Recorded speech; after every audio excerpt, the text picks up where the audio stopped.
Good morning, Zoomers. Good morning, Roomers. Even though we had to wade in the water to get here, we're very historically correct. The indigenous peoples of this area, the Catawba tribes, used to meet in this area for over 12,000 years. This congregation has been meeting here for over 50 years. It's a really good place to meet.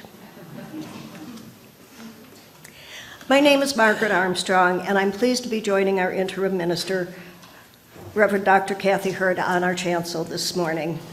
We welcome all of you to the sanctuary and online.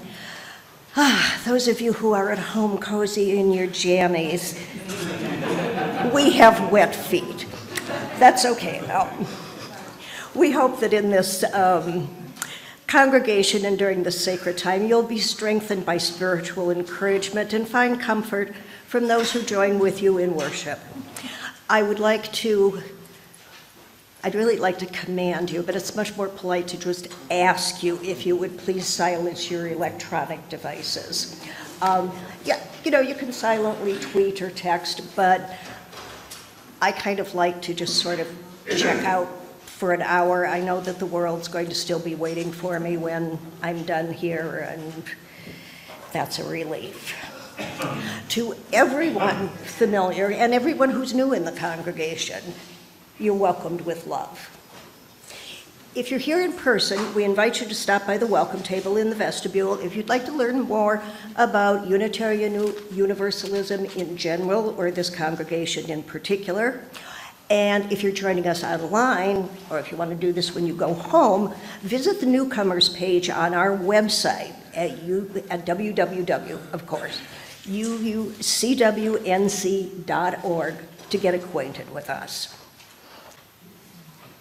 Before we move into the formal part of our worship service this morning, I've got something I want to share with you. This has been sort of on my mind for the last couple of weeks. Roll back the calendar to 1984, and Peter, Paul, and Mary released an album, the title of which I cannot remember for the life of me. But it included a song. Really, I think of it more as a silly little ditty than a real song, but it's called All God's Critters. And the chorus, which repeats several times, is all God's critters got a place in the choir. Some sing low, some sing higher, some sing out loud on the telephone wire, and some just clap their hands or paws or anything they got now. And that, to me, is the perfect manifestation of what a really thriving, well-functioning Unitarian Universalist congregation can be. We're all God's critters, and there's always a place in the choir. Maybe not the singing choir. I mean, I'm going to get turned away at the pearly gates if the ability to carry a tune is, a condition for entry. But there are many, many, many choirs, and we all bring gifts. There are so many things to do. If you like to discuss, we're really good at discussing. We have Quest on Sunday mornings, we have book groups, poetry groups, movie nights, committee meetings. Whoa, can those folks discuss? So if that's your cup of tea, see where you can fit in. If you have skills, if you can prune a bush or paint a fence or wire a circuit or fix a leak, or set up for an event, or clean up after an event, or put together an event, that would be wonderful. Because it's when we come together and work together and play together, that's how we get to know one another, and that's how we build our beloved community. So I would urge all of you, channel your inner critterness.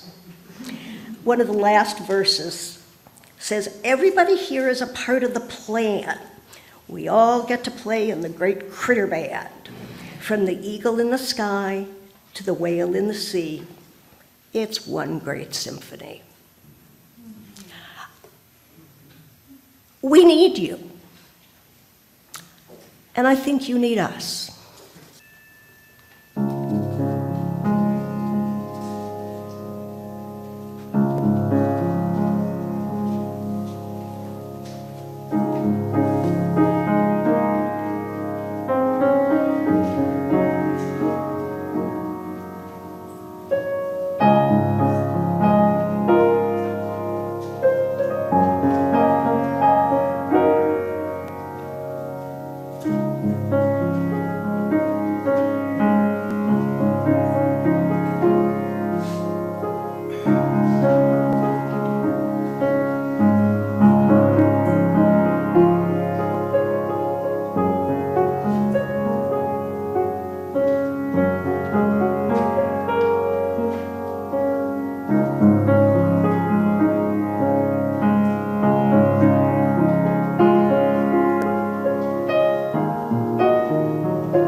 And now, in solidarity with Unitarian Universalist congregations across the nation and around the world, we begin our service by lighting our chalice.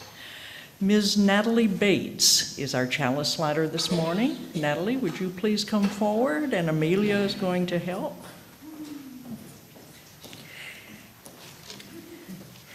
And let's say together the words for our chalice lighting printed in your order of service.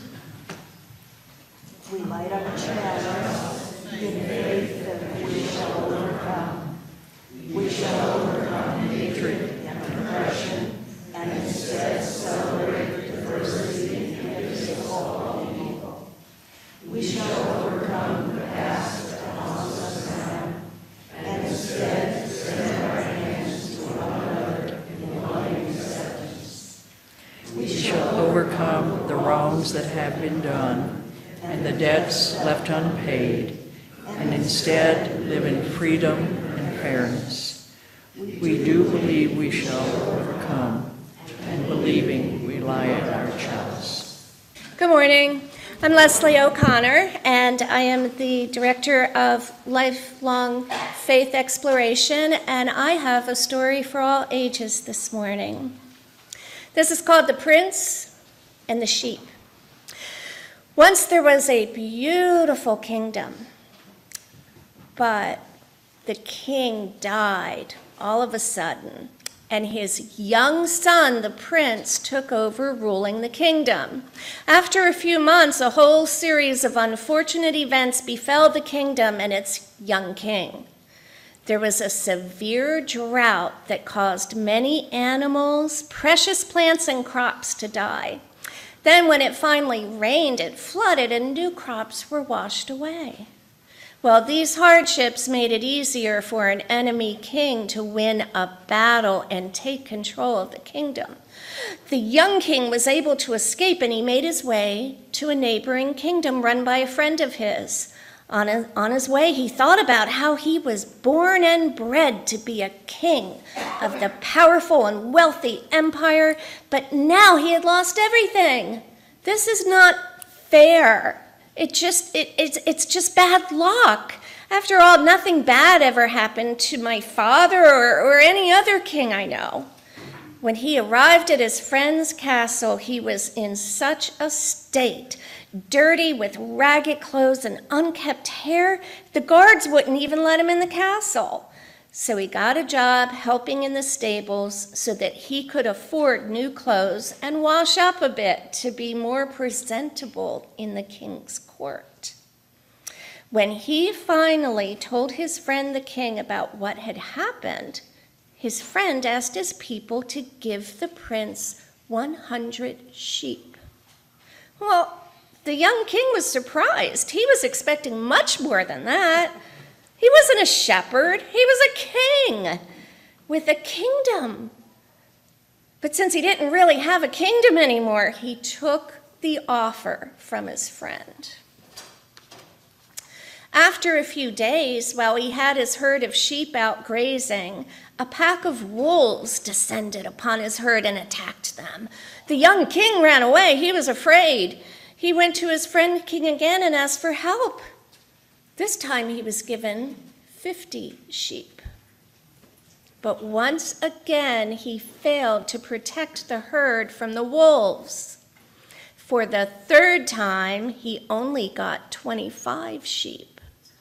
This time, the young king decided that if he did not protect his herd from these wolves, he would not get any more help from his friend.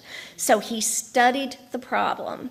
He reinforced the fences in the places that the wolves had entered before. He watched the sheep much more closely when they were grazing, and he talked with the other shepherds to find out the little tricks of being a good shepherd. Well, after a few years, his herd had grown to over 1,000 sheep. One day, he went to the palace and told his king friend of his accomplishment. Upon hearing about the young king's success with the sheep, the friend king ordered his ministers to give the young king a whole state to rule. But why didn't you give me the state to rule when I first came to you for help? Asked the young king. The friend king replied, when you first came to me for help, you thought that you were born and bred to be a leader, and that it was enough to be granted the power to lead. But the truth was that you were far from being ready to lead. You might have been born in wealth, pride, and power, but you had never had the proper education and training to lead your people. So when I gave you the herd, I wanted you to learn how to manage and lead others. Dear friend, now I believe you are ready to lead others. And the young, humbled shepherd king accepted his state with gratitude. And for many years, it was one of the best run states in the whole kingdom. Thank you.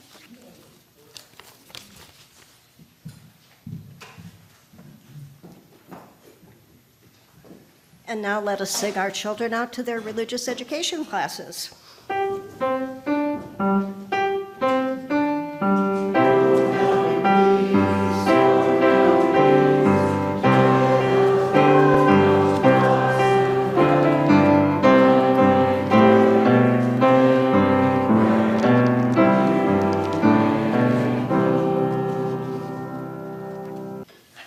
Our reading this morning is an excerpt of a speech delivered by Ibram X. Kendi at UC Berkeley on September 12, 2019. We have this long history of racists classifying themselves as not racist. Racists who cannot imagine that they have been reinforcing notions that there's something wrong with a particular racial group. Racists who can't imagine that the policies and policymakers they're supporting are creating and reproducing racial inequity. Fundamentally, racism, its heartbeat, has always been denial. And the sound of that heartbeat has always been I'm not racist. To be more specific, the sound of that heartbeat has always been not racist. And so in writing How to Be an Anti-Racist, I've had one singular goal. If I could somehow shape the world, what I would hope would come out of this book is very simply that we would eradicate the term not racist from the American vocabulary. And then it would force people to recognize that they're either what? Racist or anti-racist. It would force Americans to recognize that all policies are either racist or anti-racist. All ideas are either racist or anti-racist.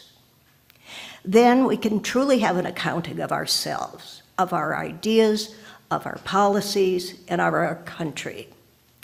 Because at some point, we are going to have to stop denying that we have metastatic racism. Because if you didn't already know it, it is literally killing America. It is literally killing the world. Each Sunday, we take time in our worship service to lift up the joys and sorrows of our lives, those experiences that we celebrate, those experiences that we struggle with, and we bring them alike into this sacred time as a way of looking for the meaning they hold out for our lives. At this time, if you have a joy or sorrow you'd like to mark by either coming up to light a candle or placing a stone in our fountain, I'd invite you to do so as we sing Spirit of Life.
Please join now in a spirit of reflection, meditation, and prayer.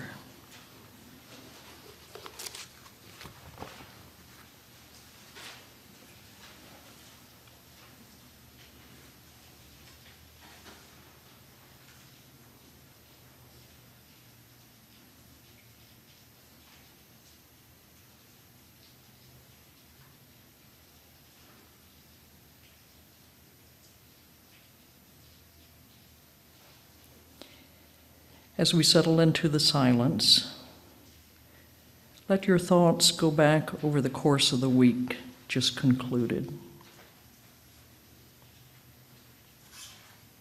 And see what images or memories come to mind of times when someone offered caring to you, perhaps something as simple as a smile or holding open a door, perhaps something more significant, like helping you resolve a problem, listening to a story you needed to tell.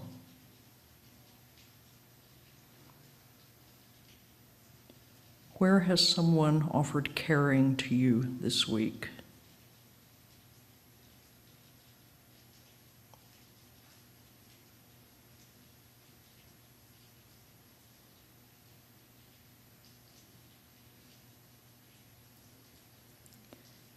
Whether we recognize it or not, every moment, always, we are held together in a network of mutuality. Amen.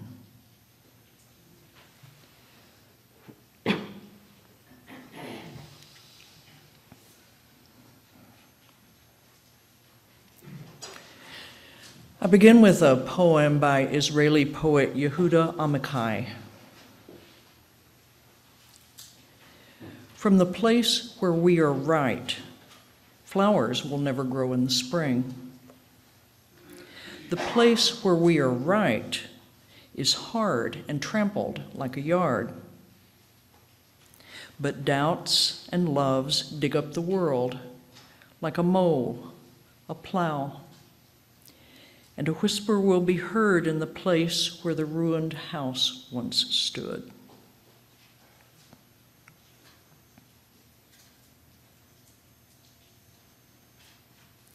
What does it take to finally stop you from continuing as you have been, to realize you've been wrong, to face a moment where something, probably you, has to change? We sometimes call those experiences of hitting a wall, or hitting bottom, or hitting our limits. We go along choosing the direction of our lives, maybe ignoring warning signs that something is off. We keep going, and then one day keeping going is no longer possible. What has unfolded within us and around us cannot stand, cannot just continue. Collectively, such a moment comes when injustice is so awful, so shameful, so terribly, tragically clear that we can no longer just watch and turn aside and shrug and complain to all the people who already agree with us. The wrong is too great to bear. Individually, such a moment comes when a relationship ends because too much is wrong or trust is broken beyond repair, or when a career path puts us in a morally compromising position and we have to refuse to go along, or when someone we love tells us we are no longer the person they thought we were. Things can get too wrong to endure. Now, our culture encourages us never to be wrong, and if we are wrong, by all means, don't admit it. Perfectionism is our central value, and anything less than that gets a quick condemnation. Even when our behavior or our circumstances are too obviously wrong for us to pretend otherwise, so that we have to admit we've been wrong, we still are advised to find ways to avoid that admission, to make excuses, keep insisting, well, we actually are right, change the subject, point fingers of blame elsewhere. We get ongoing education in how to do this, sadly, from our national leaders. To be absolutely, incontrovertibly wrong is unthinkable, a moment from which one never recovers. Yet for all our insistence on being right, no matter what, as Amichai's poem notes, from the place where we are right, flowers will never grow. Because being right means nothing changes and new life never comes.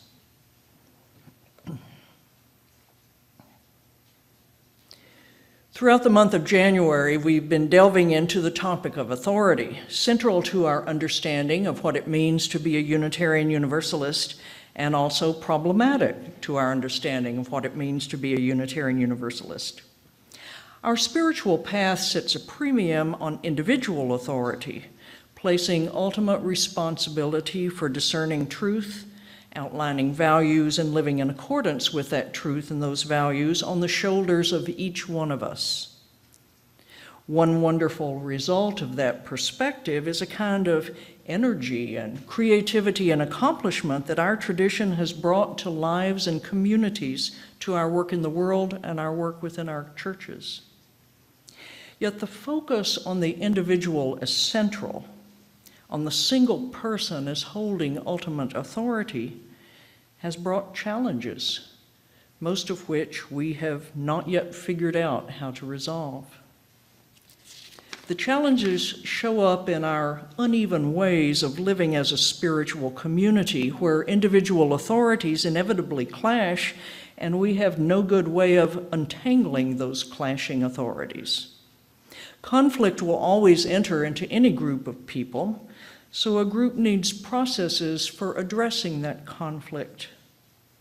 In our congregations, we do write covenants, most of which are too long, as ours is here.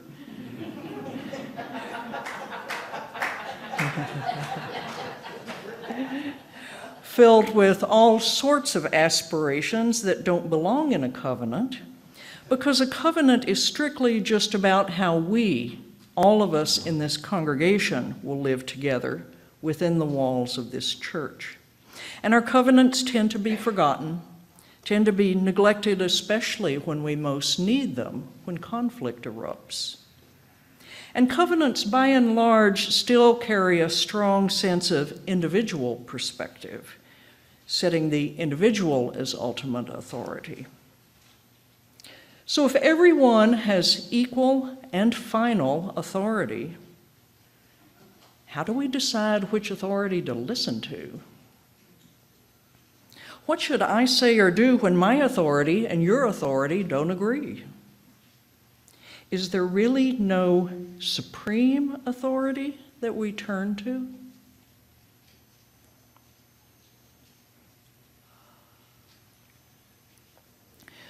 We, the member congregations of the Unitarian Universalist Association, covenant to affirm and promote journeying toward spiritual wholeness by working to build a diverse, multicultural, beloved community by our actions that accountably dismantle racism and other oppressions in ourselves and our institutions.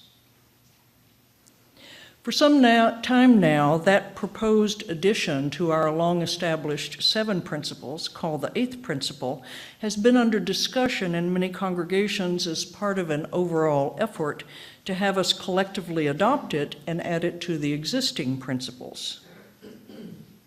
Perhaps not surprisingly, one of the frequent objections to the 8th principle is its reference to accountability.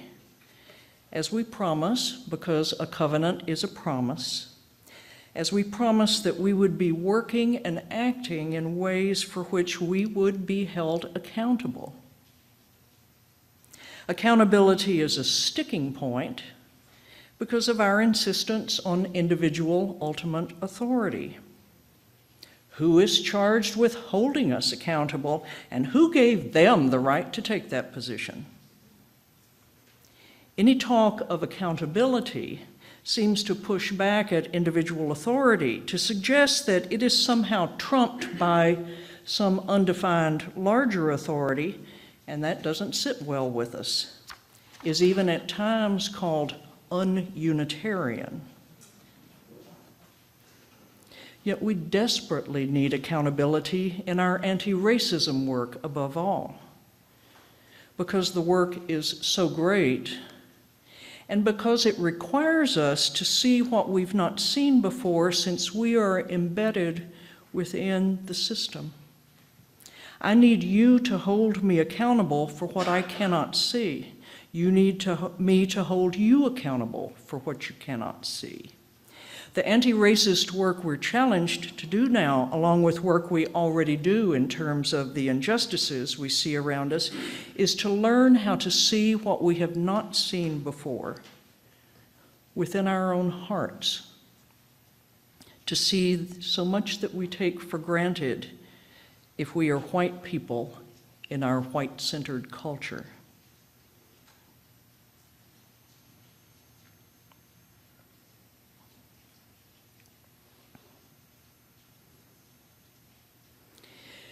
Many spiritual traditions talk of insight and wisdom as a way of seeing deeply and fully, and present it in the form of stories that involve inability to see and a restored vision, or images of being in shadows and stepping into light.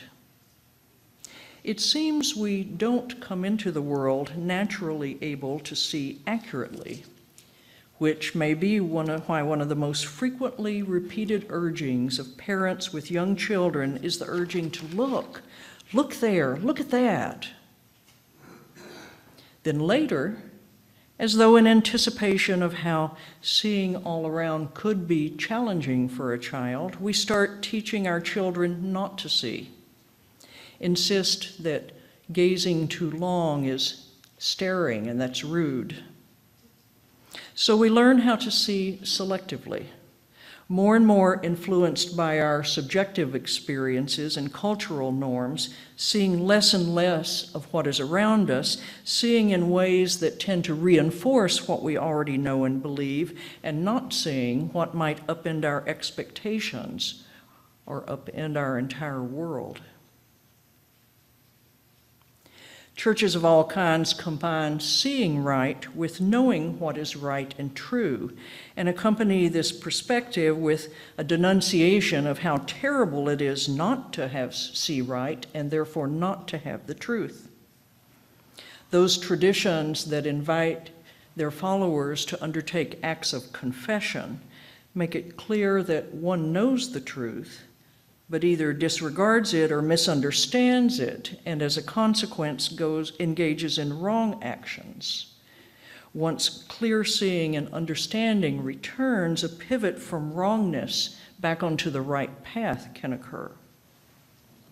Our own Unitarian Universalist tradition dances around this dynamic. As we decline to define truth and make it subjective, and even at times seem to encourage it, keeping it private, because if I walk around speaking my truth, somehow I'm infringing on your autonomy or implying that I'm superior to you. This inevitably compromises our capacity for knowing how and when to hold each other accountable, since doing so means admitting somebody or something was wrong.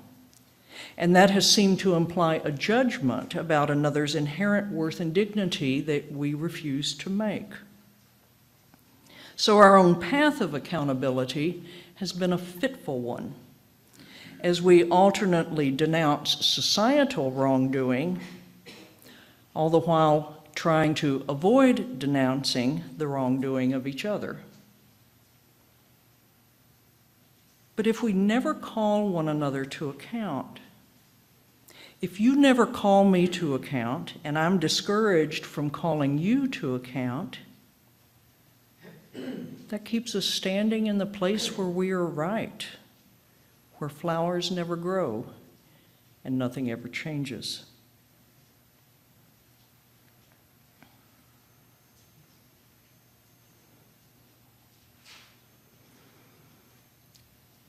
In my personal anti-racist work, I've spent some time reviewing experiences of racial differences over the course of my life journey.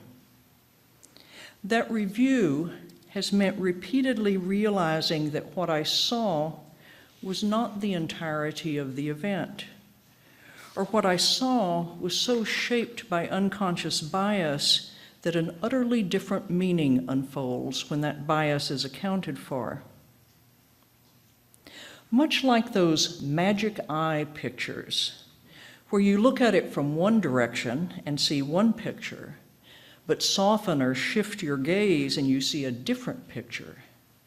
I'm discovering that especially where race is concerned, some of the events of my life can look startlingly different, depending on whether my eyes are fixed inside the lens of dominant culture, or whether I've shifted my seeing to a wider focus, a deeper consideration where more than the frame of dominant culture is involved. I know what I did, I know what I heard, I know what I saw.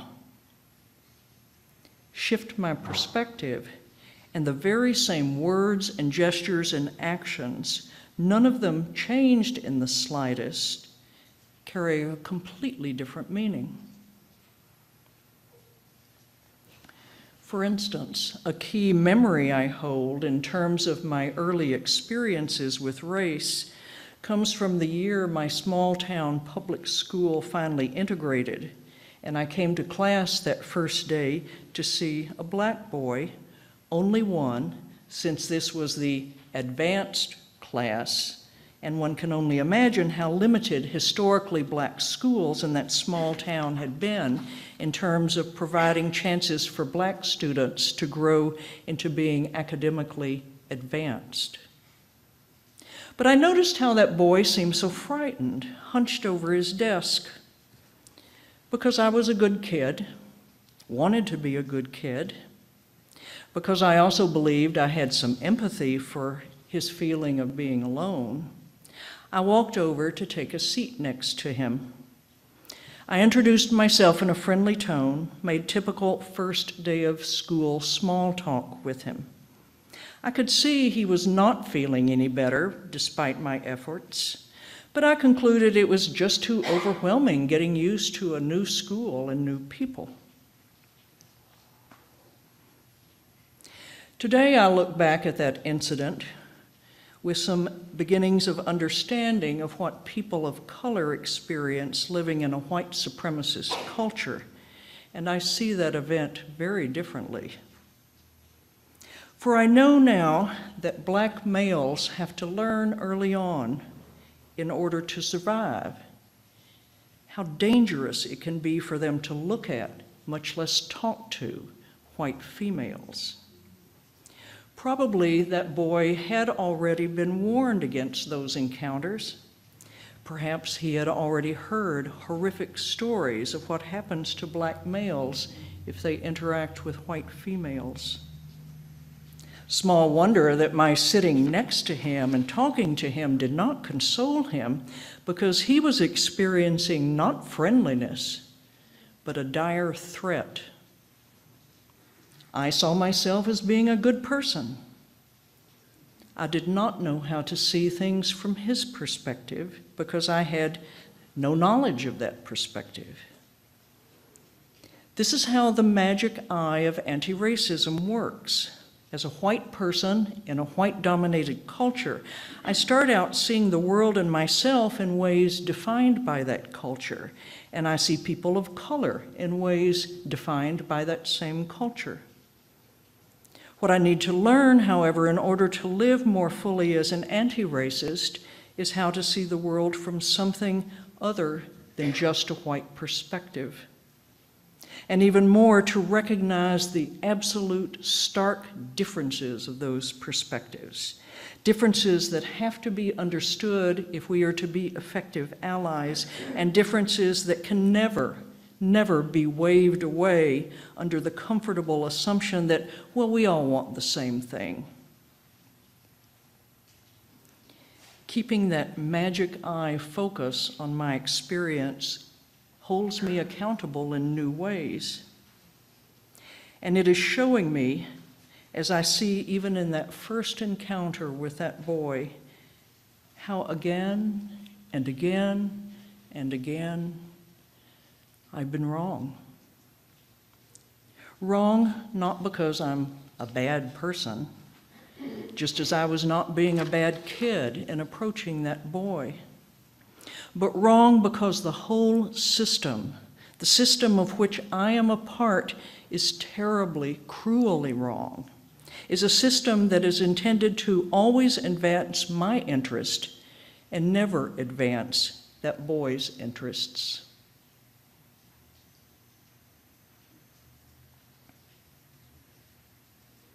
How do you understand the stories from your experience that involve race? What is the full vision of your journey? And where can you look at your journey from another angle, like a magic eye picture? We put so much emphasis on being right and never being wrong. How does that emphasis impact your understanding of your story, your accountability for what you've done or not done, said or not said, who you've loved or not loved? How important is it for you to be right? because no matter how carefully, earnestly we try, all of us are wrong at times, often terribly wrong. And we bear the scars to show it on our bodies, on our hearts, on our souls. Our church community, the wider community, our Unitarian Universalist tradition, all the elements that make up our lives have been wrong, despite earnest efforts to avoid wrong and do only right. An old-fashioned concept in some Western spiritual traditions that doesn't show up much anymore outside the Southern Bible Belt is the concept of conviction. In a spiritual sense, conviction is an awareness of being wrong, an awareness that comes with a sense of guilt. Conviction is distinguished from condemnation because it is not accompanied by harsh judgment or feelings of shame. Rather, to be convicted, which is how the expression usually appears, as one says, I feel convicted, or I felt convicted. To be convicted comes with an understanding that change is necessary and confidence that change can happen. Conviction in this sense is also attributed to the mysterious workings of the Spirit, which enables a person to see how they've been wrong and also to see the way forward from that place of being wrong. Our anti-racist work, if we do it open-heartedly, again and again brings us to experiences of conviction where we see what we did not first see, where the bigger picture emerges and we understand just how wrong we have been so long as our seeing was limited to seeing through the window of a white-centered culture. As we see more, see deeper, we allow the feeling of conviction to deepen and the recognition of wrongness to intensify, but in that process we are being transformed into people who see with understanding, with humility, with a readiness for change. Instead of standing in the place where we were confident of being right, the place where our lives are hardened and no flowers bloom, we step into standing in the place of doubt, of recognition of wrongs, the place where the world can be dug up and new seeds planted. May we be ever more willing to be held accountable, to be wrong, and then willing to change. May it be so. Amen. As we all know, nonprofit organizations, including churches, do not run on good wishes and fairy dust. Rather, they depend on the financial contributions of members and friends to pay the staff, maintain the physical plant, keep the mortgage lenders and the insurance companies satisfied, and provide the ongoing programs and services to best meet the needs of this beloved community. But in addition to supporting our own community, we welcome and accept our responsibilities beyond these four walls. Each Sunday, we share one half of our collection with another organization, often local, but sometimes regional, national, or international, that shares and exemplifies our UU values. Our Share the Plate recipient this week is the New Hanover chapter of the NAACP. They have been around for a long time. You can read about some of their current activities on the back of your order of service, but overall their mission is to ensure the political, educational, social, and economic equality of rights of all persons, and to eliminate race-based discrimination. You can read more about their work after you have filled out your check or pulled out your wallet. And at this time, I would invite the ushers to come forward as our morning's offering will be generously given and received.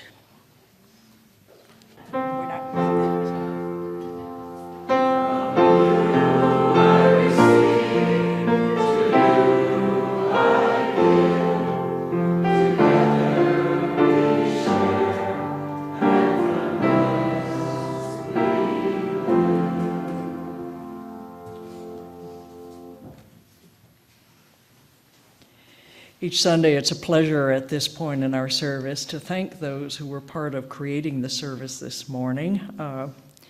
My wonderful worship associate, Margaret Armstrong, Lisa Keating with music, our ushers, our Share the Plate folks who remind us that our work goes beyond our walls, our amazing tech gurus back there in the closet.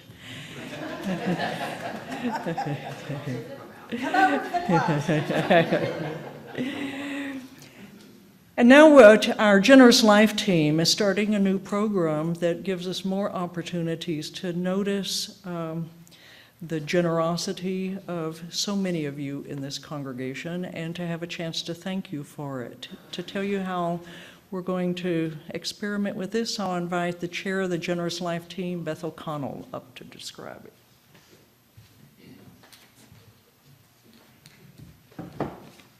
Good morning. My name is Beth O'Connell, and I am the chair of the Generous Life team, also called GLT.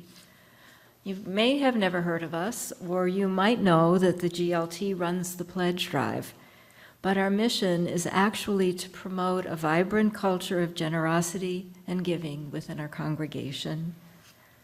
Fortunately, we don't have much to do in this regard because if you take a look around you, you will see that this sanctuary is filled with people who generously give of themselves to support our church community. And as I stand here, I mean, so many of your faces I associate with things that you have done for our church.